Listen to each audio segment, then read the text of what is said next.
In this video, we are looking at the difference between market price and factor cost.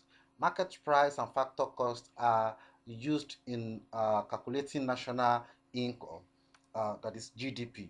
Now, why calculating GDP? When we are talking about market price, we are looking at the value of the GDP based on the prices of those products involved. So that is why we define market price as market price means the total goods and services produced in a country.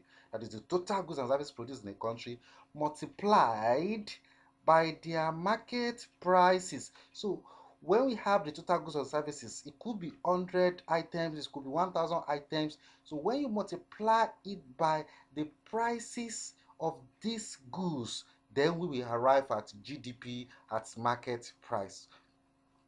Now, in calculating this, there are so many things that are involved.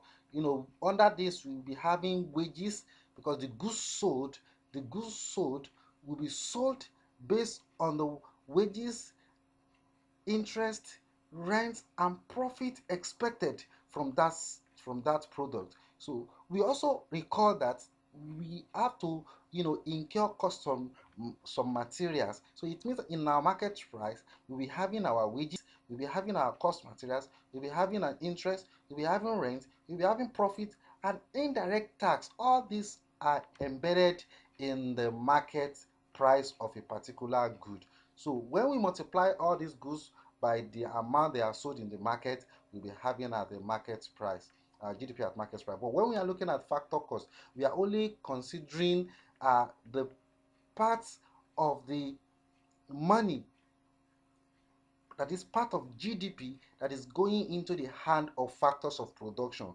And what are those things that are going into the hand of factors of production? We'll be looking at rent, we'll be looking at profit, we'll be looking at wages and the interest. So these four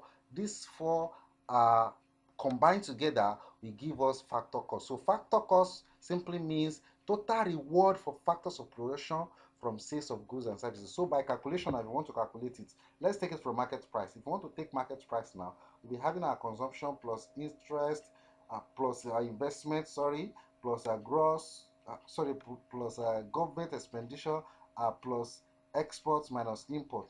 So if you look at our table here,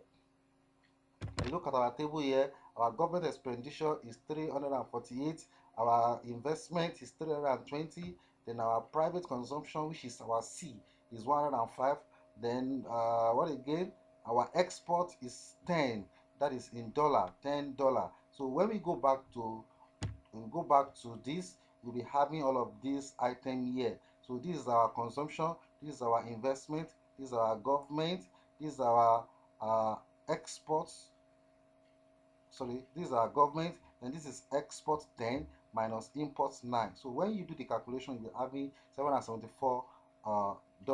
Then when you come here, it means that this is the worth of the GDP based on their prices. But when we come here, you see what we did here.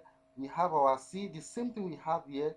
What is different is just that when you are calculating factor cost, you minus indirect tax, then you plus subsidy. So when you minus your indirect tax from what we have here, this market price, minus your indirect tax. When you check the indirect tax here, you see that our indirect tax is 15. So when you minus your indirect tax, which is 15 here, indirect tax, then you plus the subsidy, which is 5, you're going to be having $784. So it means these are the money that's going into the hands of factors of production in the economy. Thank you.